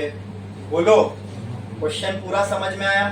क्या दिया हुआ था क्वेश्चन में, क्या पूछा जा रहा था, क्या निकालना था और कैसे निकालना, समझा सबको? अरे बोलो। पढ़ूं आगे? नेक्स्ट क्वेश्चन पे आते हैं। ये क्वेश्चन है, पढ़ो। In a double slit arrangement the slits are separated by a distance equal to 100 times the wavelength. Question number 16, page 185. इसका गिवन लिखते हैं। अब यहाँ तो साफ साफ बोला है कि कौन सा एक्सपेरिमेंट है ये, डबल स्लिट है, तो टेंशन नहीं। अब कुछ तो बोला है आगे, the slit are separated by distance equal to 100 times of wavelength of the light passing through the slit. यानी ये क्या दिया हुआ है, the slit are separated. Double slit में 2 स्लिट होती है, उन दो के बीच का जो सेपरेशन होता है उसको हम किससे रिप्रेजेंट करते हैं? तो ये डिस्टेंस बिटवीन 2 स्लिट दिया हुआ है, small d is equal to 100 times of wavelength. बस ये दिया हुआ है रिलेशन, यही समझना था। The slits are separated by distance equal to 100 times the wavelength of light passing through the slits. पहली चीज क्या पूछी है, what is the angular separation in radians between central maxima and adjacent maximum? Double slit experiment है। हाँ, अब यहाँ पे कोई भी 2 ब्राइट के बीच का डिस्टेंस निकाल लो, क्योंकि यहाँ पे सेंट्रल मैक्सिमा की विड्थ वैसी उतनी होती है जितनी बाकी सबकी है। वो डिफ्रैक्शन में होता था कि सेंट्रल वाले की बड़ी होती थी विड्थ और बाकी वालों की विड्थ कम होती थी। यहाँ पे तो टेंशन ही नहीं है, जितनी सेंट्रल ब्राइट की विड्थ होगी उतनी ही कोई भी दूसरी ब्राइट की विड्थ होगी। बोलो क्लियर है? हाँ, लेकिन हमें विड्थ नहीं निकालना है, हमें क्या निकालना है, what is the angular separation between central maxima and adjacent maxima.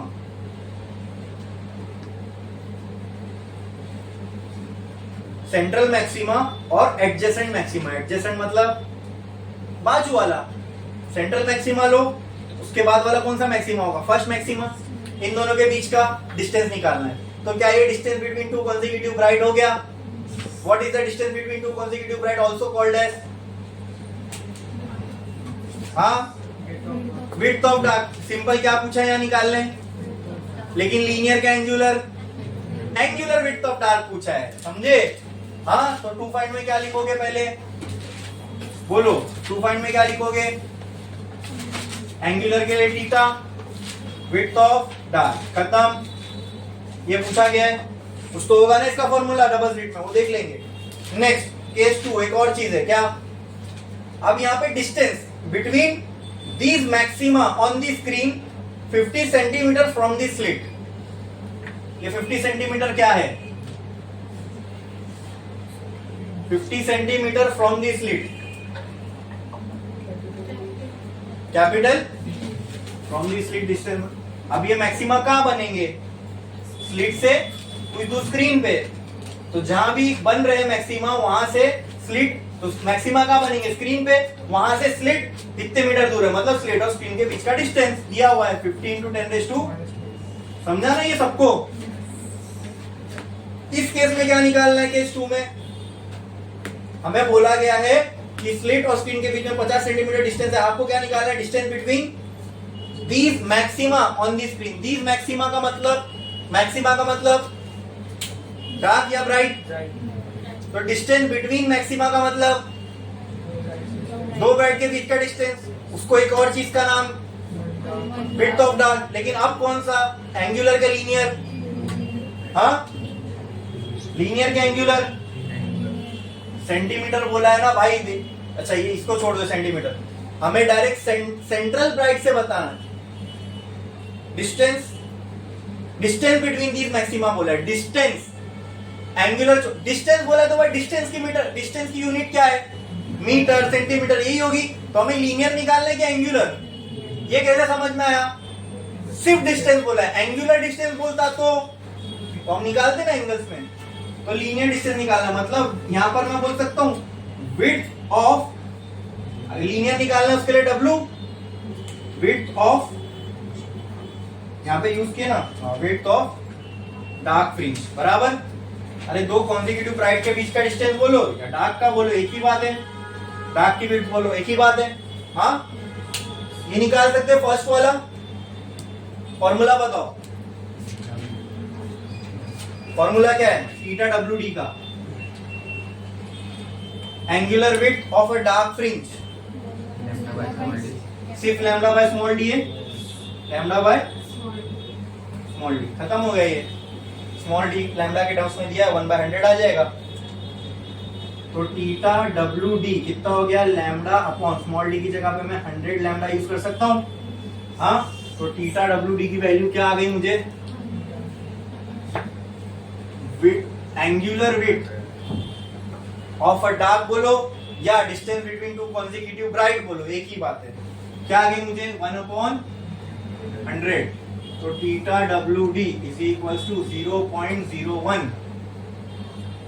ठीक है, ये किसमें आ जाएगी?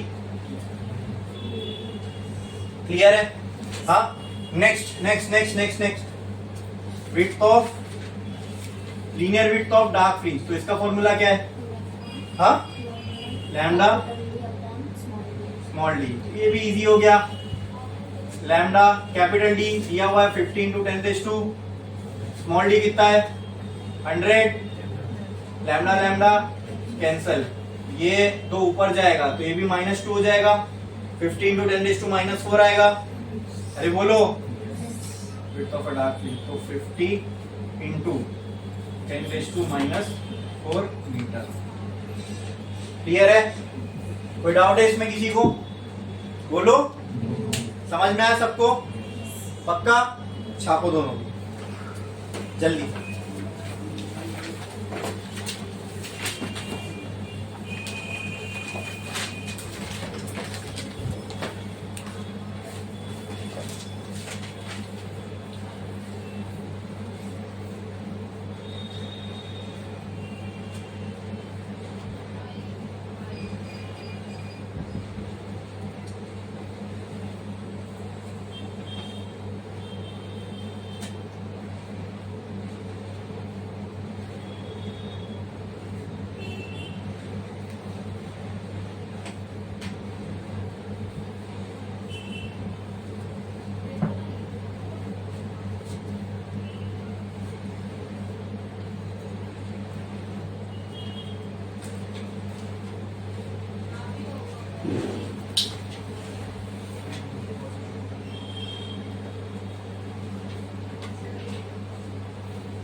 हो गया लिख के सभी का? कितने लोगों का बाकी है? देखो जल्दी।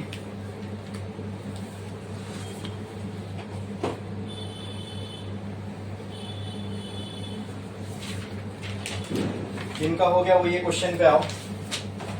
A double slit arrangement produces interference fringes for sodium light lambda 589 nanometer that are 0.20 apart. 15.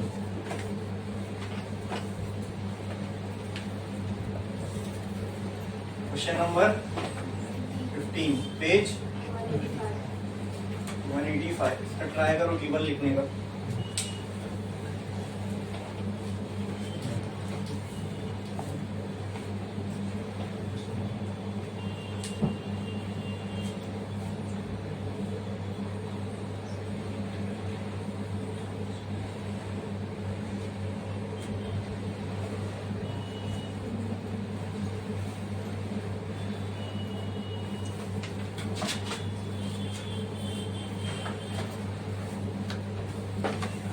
क्या बोला क्वेश्चन में? डबल स्लिट अरेंजमेंट है। तो क्वेश्चन किसका है? सिंगल स्लिट का, डबल स्लिट का? डबल स्लिट का। प्रोड्यूसेस इंटरफेरेंस पैटर्न, ठीक है, डबल स्लिट है, स्क्रीन पे एक इंटरफेरेंस पैटर्न प्रोड्यूस होगा फॉर सोडियम लाइट। जब हम सोडियम लाइट मतलब कोई एक लाइट होगी जिसकी वेवलेंथ हमें दी हुई है, सोडियम लाइट लैम्डा 589 नैनोमीटर इसका गिवन। तो पहला एक सोडियम लाइट दी हुई है, इसका हमें लैम्डा दिया हुआ है, वो लैम्डा कितना है? 589 नैनोमीटर। तो नैनोमीटर को हमने मीटर में कन्वर्ट कैसे करेंगे? 10⁻⁹ मीटर, ठीक है। Are 0.20 degree apart.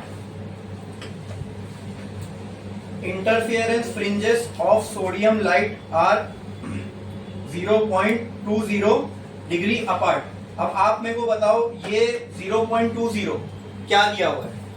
ये जो डिग्री ऑफ सेपरेशन दिया हुआ है ये क्या है? किसके किसके बीच का डिस्टेंस है? एंगुलर सेपरेशन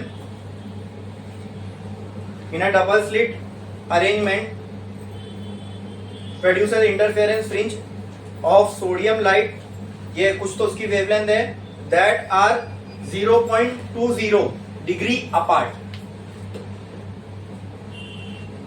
क्या ये? हाँ, तो ये एंगुलर डिस्टेंस दिया हुआ है। अपार्ट मतलब एंगल के टर्म्स में कितने एक दूसरे से दूर है वो दिया हुआ है, बराबर। बट ये किसके बीच का डिस्टेंस है? दो ब्राइट का, दो डार्क का, या एक डार्क और एक ब्राइट का?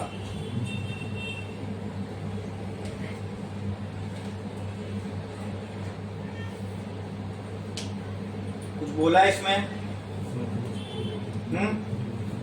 सिंपल बोला है ना इसमें कि इतना एंगुलर डिफरेंस इनके बीच में दिया हुआ है, ना दो ब्राइट का है ना दो डार्क का, मतलब हर एक डार्क एक ब्राइट के बीच का, एक डार्क एक ब्राइट के बीच का डिस्टेंस होगा ये। पढ़ो क्वेश्चन अच्छे से, कहीं पे बोला है कि दो डार्क के बीच का सेपरेशन है ये, या दो ब्राइट के बीच का सेपरेशन है।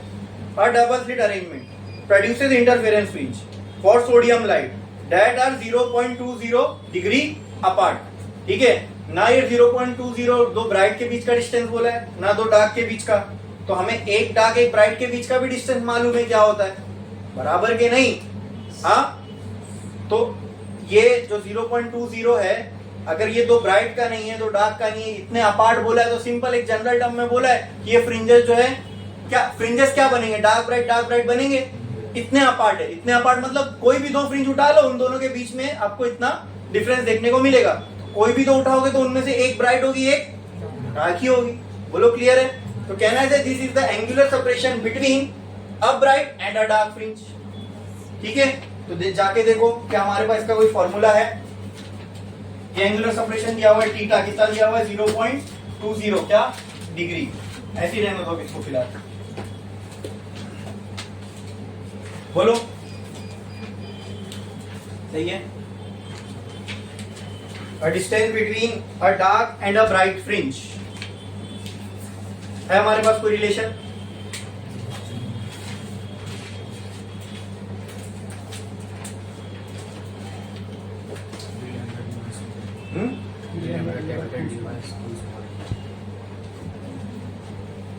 उसका फॉर्मूला पूरा बताओ क्या है? 3 lambda d by 2 small d. d 3 lambda is capital D upon 2 small d. 3 lambda capital D by 2 small d। ठीक है, लेकिन ये तो लीनियर के टर्म्स में है। हमें जो दिया हुआ है ये थी width between sorry distance between a dark and a bright, बराबर।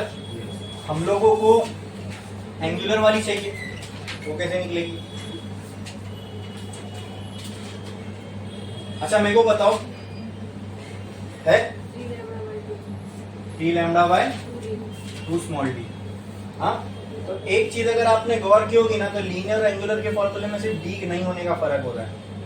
ठीक है, तो अगर आपको लीनियर वाले फॉर्मूले मालूम है, उसमें से कैपिटल डी हटा दो, एंगुलर के फॉर्मूले बन जाएंगे।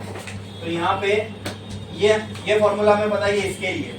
ठीक है, distance between a bright and a dark fringe. ठीक है, अब इसको रहने दो फिलहाल ऐसे ही। आगे क्या बोला है क्वेश्चन में? आगे क्या बोला है क्वेश्चन में?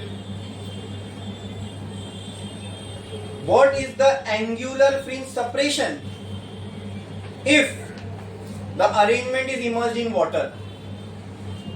मान लो ये देखो, ये था डबल स्लिट एक्सपेरिमेंट, ये स्क्रीन थी, इसके पीछे से जो लाइट पास की गई वो कौन सी लाइट है? Sodium light. कौन सी लाइट है? Sodium light. इसकी कुछ वेवलेंथ होगी, वेवलेंथ भी दी हुई है 589, बराबर। ठीक है, तो इससे कुछ यहाँ पे पैटर्न बना होगा, डार्क ब्राइट, और उन पैटर्न में डार्क ब्राइट के बीच में कोई डिस्टेंस, एंगुलर डिस्टेंस होगा यहाँ से यहाँ, उसको हमने थीटा का नाम दिया। ठीक है, अरे बोलो क्लियर? ये उसका फॉर्मूला। अब क्या किया गया, ये पूरी अरेंजमेंट को ना वाटर में डाल दिया गया। तो वाटर में डालने से क्या होगा, क्या चेंज होगा आपको लगता है? ये पूरी अरेंजमेंट को वाटर में डाल दिया गया, तो आपको ये बताना है कि अब ये जो दोनों बीच का डिस्टेंस है इसमें क्या फर्क आएगा। तो मतलब सेकेंड वाले केस में क्या ये थीटा की वैल्यू हमें फाइंड करनी है? बोलो। चलो वो बात की बात है, पहले तो मेरे को ये थीटा का फॉर्मूला है। ठीक है, पहले तो मुझे ये बताओ, इस पूरे सेटअप को वाटर में डिप करने से चेंज क्या होगा? हाँ, किसमें चेंज आएगा? क्या हमने, अच्छा अगर मैं जब एग्जाम और इसको आसान करता हूं, जब ये पूरा सिस्टम वाटर में नहीं था तो इन स्लिट और स्क्रीन के बीच में क्या था? एयर। ठीक है, एयर का रिफ्रैक्टिव इंडेक्स हम 1 मान के चलते हैं। ठीक है, ओके। इसको जब मैंने पानी में डिप कर दिया, अब क्या चेंज हो गया स्लिट और स्क्रीन के बीच में? क्या चेंज हो गया? क्या चेंज हो गया? Refractive index. पहले लाइट किस में से पास कर रही थी, कौन से मीडियम में से? एयर। मीडियम चेंज हुआ मतलब रिफ्रैक्टिव इंडेक्स चेंज हुआ ना भाई, हर मीडियम के लिए रिफ्रैक्टिव इंडेक्स अलग होता है। बोलो क्लियर है? तो सेकंड के ये सेटअप को पूरा पानी में डुबाने से स्लिट और स्क्रीन के बीच का मीडियम चेंज हुआ, और मीडियम में चेंज होने से अब लाइट उस मीडियम से पास करेगी, यानी लाइट के लिए क्या चेंज हो गया? Refractive index of a medium. Refractive index change होने से क्या होता है? वही लाइट को अगर आप दो अलग अलग मीडियम में से गुजारोगे, तो हमने ये चीज देखी है, dependence of light on refractive index of a medium. Refractive index change होने से या मीडियम चेंज होने से लाइट की किस प्रॉपर्टी पे फर्क पड़ता है? हाँ, वेलोसिटी पे पड़ता है। Very good. तो वेलोसिटी पे फर्क पड़ने से किस पे फर्क पड़ता है? वो भी सही है, वेलोसिटी पे फर्क पड़ता है, लेकिन यहाँ वेलोसिटी का तो कोई टर्म नहीं है। हाँ, किस पे? वेरी गुड, वेवलेंथ पे। अरे भाई, जब खुली हवा में चलना तो लाइट लंबे लंबे कदम लेके चलेगी, और वही जब किसी गाढ़े मीडियम में डाल दो तो वही छोटे छोटे कदम लेके चलेगी, क्योंकि उसको स्ट्रेन पड़ेगा, तो एक कदम की लेंथ कम हो जाएगी ना। हाँ, कितने टाइम्स कम होती है? रिफ्रैक्टिव इंडेक्स टाइम्स कम होती है, बराबर। तो अगर मैं एयर वाली रिफ्रैक्टिव इंडेक्स को 1 मान लू, वाटर वाले को 2 मान लू, ठीक है, वेवलेंथ को 2 मान लू, तो सेकंड वाले केस में वेवलेंथ कम हुई होगी। ये वाली वेवलेंथ कम है, तो lambda 2 is less by lambda 1 divided by n। क्या यही फॉर्मूला होगा? बोलो। अच्छा ठीक है, वेवलेंथ कम हो रही है, इस पे सब हम एग्री कर रहे हैं। लाइट तो वही है, लेकिन उसकी वेवलेंथ कम हो जाएगी। वेवलेंथ कम होने से आपको ये नहीं पूछा क्या कम होगा, आपको ये बोला गया इन दोनों का जो डिस्टेंस है उस पर क्या फर्क पड़ेगा? तो कुछ नहीं, आपके पास फॉर्मूला है थीटा का, थीटा के सामने लैम्डा आ रहा है, लैम्डा क्या, आपने क्या एग्री किया कि सर पानी में डुबाने से इसकी क्या क्या कम होने वाली है? अगर वेवलेंथ कम होगा तो दो फ्रिंज के बीच का सेपरेशन बढ़ेगा कि कम होगा? कम होगा। तो इसका मतलब जो भी आंसर आने वाला है वो इससे या अरे भाई इतना कंक्लूजन में तो हम पहुंच गए ना, वो वैल्यू एग्जैक्ट निकाल लेंगे, लेकिन इतना तो कंक्लूड कर सकते हैं ना, पानी में डुबाने से रिफ्रैक्टिव इंडेक्स सर आ जाएगा। रिफ्रैक्टिव इंडेक्स भी दिया हुआ है शायद, उसका कितना है? 1.33। ठीक है, पानी में डुबाने से रिफ्रैक्टिव इंडेक्स आ जाएगा। रिफ्रैक्टिव इंडेक्स, अब लाइट को रिफ्रैक्टिव इंडेक्स वाले मीडियम से पास होना है तो उसकी वेवलेंथ कम हो जाएगी। तो पानी में डुबाने से मोटा मोटा हम ये बोल सकते हैं कि अगर डबल स्लिट एक्सपेरिमेंट को आपने किसी मीडियम में रख दिया तो उसकी वेवलेंथ क्या हो जाएगी, और वेवलेंथ कम होने से सेपरेशन बिटवीन टू फ्रिंजेस क्या हो जाएगा, मतलब अब वो डार्क ब्राइट और एक दूसरे से क्लोज बनेंगी। समझे? इसका मतलब ये है। बोलो समझ में आया? आगे बढ़ू मैं, एक एक क्वेश्चन अपने आप में अच्छा कंसेप्चुअल है इसमें। आगे क्या बोला, what is the angular fringe separation. अब सेकंड वाले केस में निकालना है, इसको मैं 1 बोल देता हूं। ठीक है, तो एक काम करता हूं, आगे रिफ्रैक्टिव इंडेक्स आने से वेवलेंथ भी चेंज होने वाली है, लाइट वही है, यहाँ लाइट के चेंज होने से वेवलेंथ नहीं चेंज हो रही है, यहाँ मीडियम के चेंज होने से वेवलेंथ चेंज हो रही है। पहले वाले क्वेश्चन में मीडियम वही था, लाइट बदल दिए थे, इस क्वेश्चन में लाइट वही है, मीडियम बदल दिए। ठीक है, तो इसको भी मैं 1 बोल देता हूं। हमें क्या फाइंड करना है, बोलो? थीटा 2 हमें फाइंड करना है। बोलो क्लियर? हाँ, अब इस पे आते हैं, ये कैसे करेंगे? तो थीटा 2 का फॉर्मूला सिंपल बता दो। थीटा 2 का फॉर्मूला क्या है? 3 लैम्डा 2 बाय 2 स्मॉल डी। बीच का डिस्टेंस तो वही रहेगा ना? ठीक है, थीटा 2 हमें पता है? नहीं पता है। क्या क्या पता है वो पुट कर दो। Theta 2 is equal to 3 into lambda 2 की जगह मैं क्या पुट कर सकता हूँ, बोलो? हाँ, ये 2d भी ऐसे ही लिख देता हूँ। लैम्डा 2 की जगह मैं क्या पुट कर सकता हूँ, लैम्डा 1 अपॉन n। क्लियर? तो थीटा 2 की वैल्यू क्या हो जाएगी, 3 इंटू लैम्डा 1 कितना है, 589 into 10⁻² minus upon 2 into n की वैल्यू क्या है, इंटू d। नहीं पता, लेकिन हमें एक और चीज पहले से दी हुई है, थीटा 1। ठीक है, ये इक्वेशन को इक्वेशन 1 बना दो। ठीक है, अब मुझे बताओ थीटा 1 के लिए भी सेम फॉर्मूला यूज होगा। Theta 1 is equal to 3 into lambda 1 by 2 small D. Small D चाहिए, यहाँ ये पता है, इसको यहाँ पे को small D will be equal to 3 into lambda 1 upon 2 into theta 1। Theta 1 की वैल्यू दी हुई है यहाँ पे 3 इंटू लैम्डा 1 की value 589 into minus 9 2 into theta 1 20। ठीक है, डी आ गया, डी को उठा के यहाँ पर रखो। डी को जब यहाँ रखोगे तो ये पार्ट तो साथ में डिनोमिनेटर में आएगा, ये ऊपर चला जाएगा। हाँ, ये डी की जो भी वैल्यू है इसको उठा के यहाँ रख सकते हैं हम लोग, बोलो? तो इसको जब हम लोग यहाँ रखेंगे तो क्या ये कुछ इस तरीके से आएगा, theta 2 will be equal to 3 into 589 into 10⁻² minus 9 upon 2 into 1.33 into D की वैल्यू जब यहाँ रखूंगा 3 इंटू 5, ये ऐसा 3 इंटू 589 इंटू 10⁻² माइनस 9, ये इधर आ गया और ये पूरा पार्ट ऊपर चला जाएगा इंटू 2 इंटू 0.20। अब मैंने जानबूझ के यहाँ सॉल्व नहीं किया क्योंकि देखो वहां वो पूरा टर्म कट हो रहा है ना, 2 कट खाली 0. ये पूरा ये खाली क्या बचेगा 0.2 अपॉन 1.33। तो इसको सॉल्व करो, आपको थीटा की वैल्यू डिग्री में ही आ जाएगी।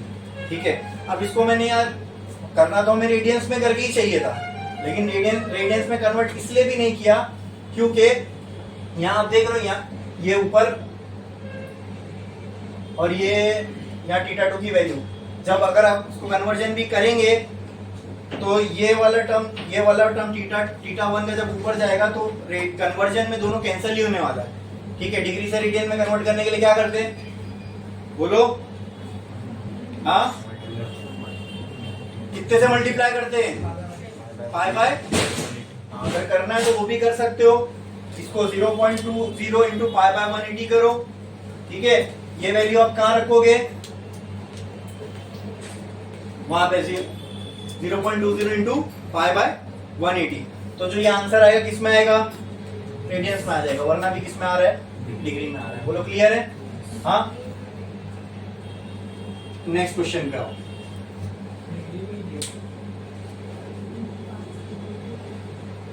ये वाला क्वेश्चन मुझे बताओ, the intensity of light coming from the slit in Young's experiment is twice the intensity of light from the other slit. Question,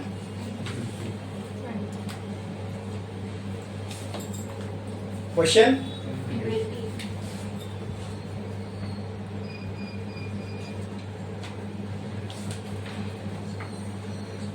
इसका गिवन लिखते हैं, ठीक है, और पेज 185। क्वेश्चन में क्या बोला है, intensity of light coming from one of the slits in Young's experiment is twice the intensity of light coming from other slit. Young's double, अच्छा क्वेश्चन किसका है, सिंगल स्लिट का, डबल स्लिट का? हाँ, डबल स्लिट का, okay.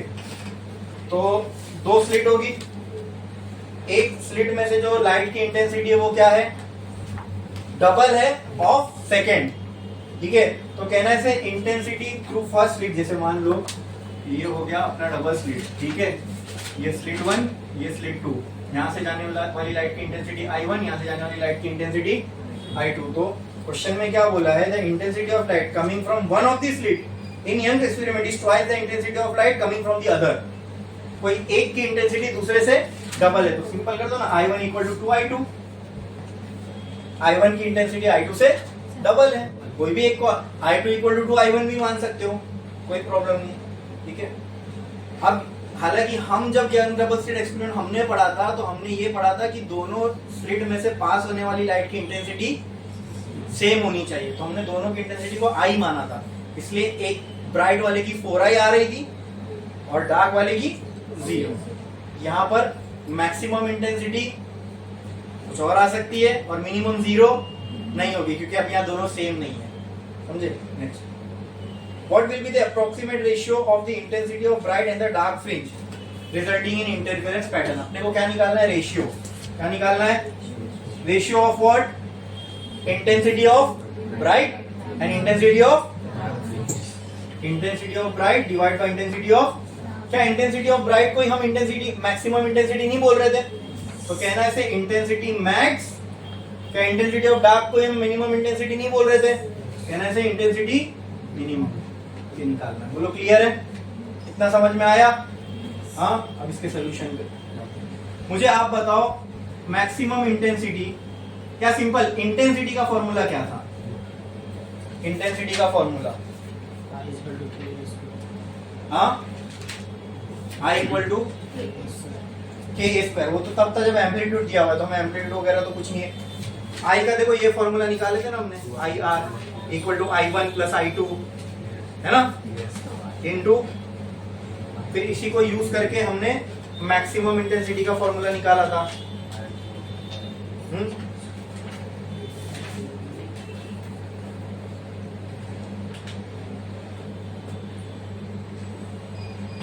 Resultant intensity का formula आया था हमें, क्या आया था बताओ, 4I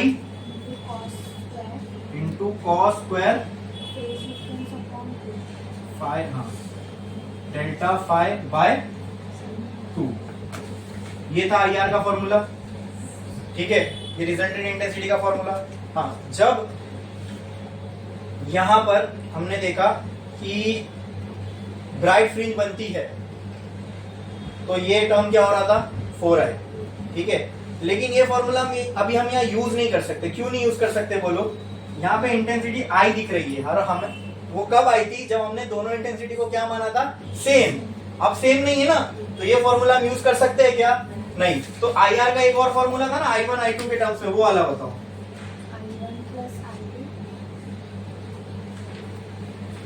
IR is equal to I2 plus 2 under root I2 into cos, तो 5 नहीं बल्कि डेल्टा 5 है, फेज डिफरेंस ठीक है, तो बताओ मैक्सिमम के लिए फेज डिफरेंस की वैल्यू क्या होगी? अगर इंटेंसिटी को मैक्सिमम होना है, आई मैक्स होना है, तो ये चेंज होने से ही वो होगा। तो डेल्टा फाई वहां क्या होना चाहिए? 1 होना चाहिए।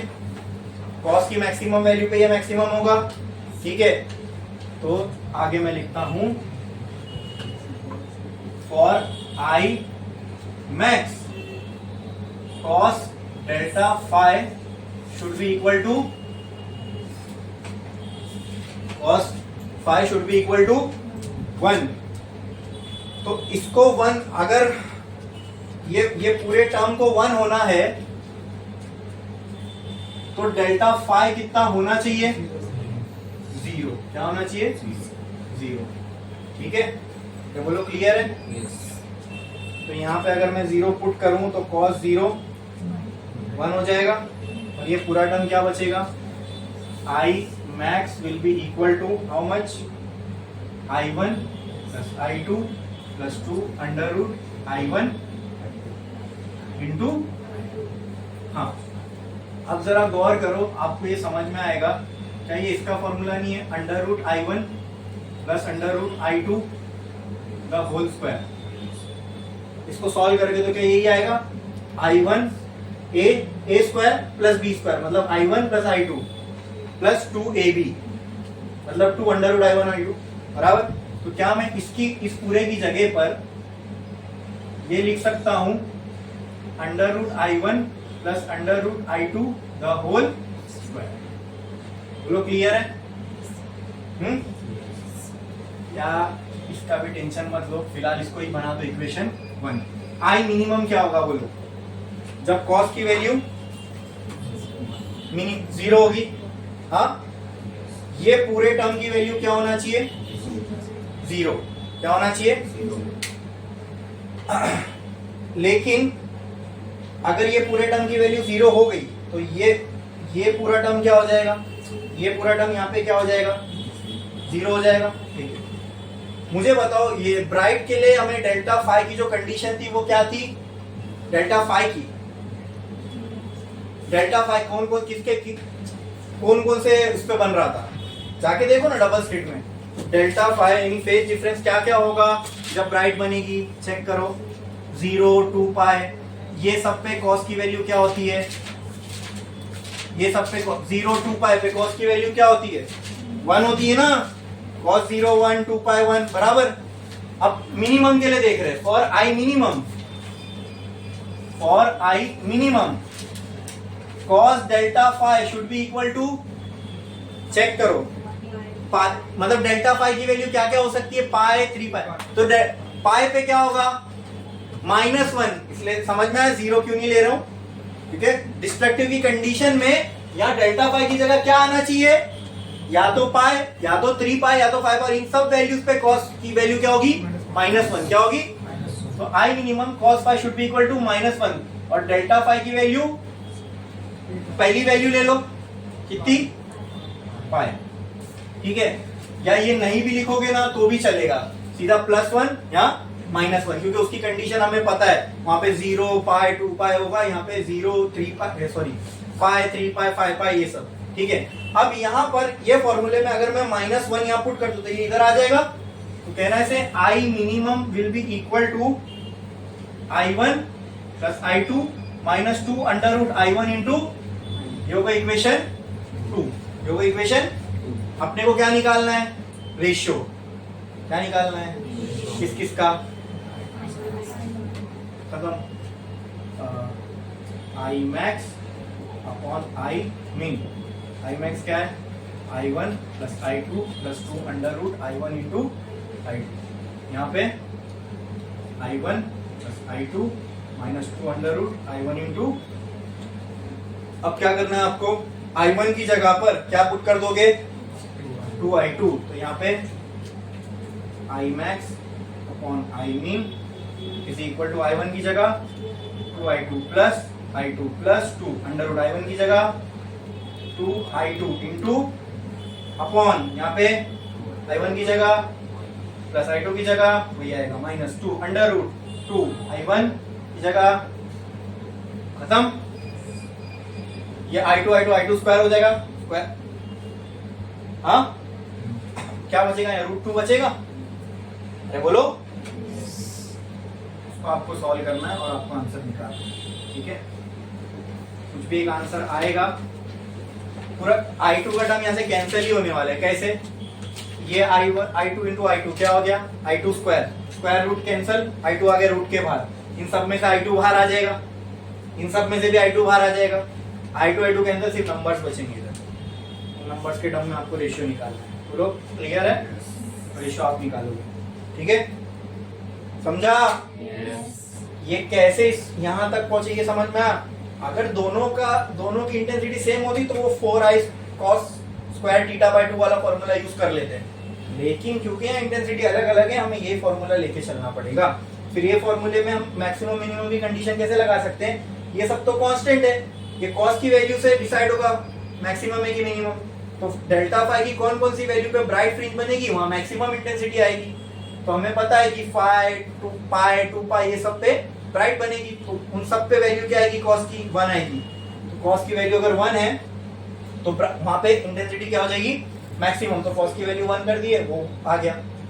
कॉस की डार्क फ्रिंज कहां बनेगी, जहां कॉस की वैल्यू पाई 3 पाई, सॉरी ब्राइट में 0 2 पाई वो सारी थी, और डार्क में पाई 3 पाई। तो ये सब वैल्यूज पे कॉस की वैल्यू क्या आएगी, -1। तो डार्क फ्रिंज के लिए कॉस की वैल्यू क्या आने वाली है, तो -1 जब यहाँ पुट करोगे तो ये टर्म हो जाएगा माइनस, बस वो एक इक्वेशन मिनिमम की बन गई। रेशियो निकालना है, मैक्सिमम की इक्वेशन है, मिनिमम की इक्वेशन है, रेशियो में पुट कर दो। और क्वेश्चन में हमें I1 और I2 की वैल्यू दी हुई है इन टर्म्स, वो वैल्यू यहाँ पुट करोगे तो कोई एक टर्म पूरा निकल जाएगा, अननोन पूरा कट जाएगा, बराबर। सिर्फ नंबर्स बचेंगे, उसमें आपको वैल्यूज निकालना। बोलो क्लियर है, हाँ छापो इसको।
अच्छा, इसके बाद हमारे 2-3 क्वेश्चन बच रहे हैं, वो हम करेंगे लेकिन एक ब्रेक के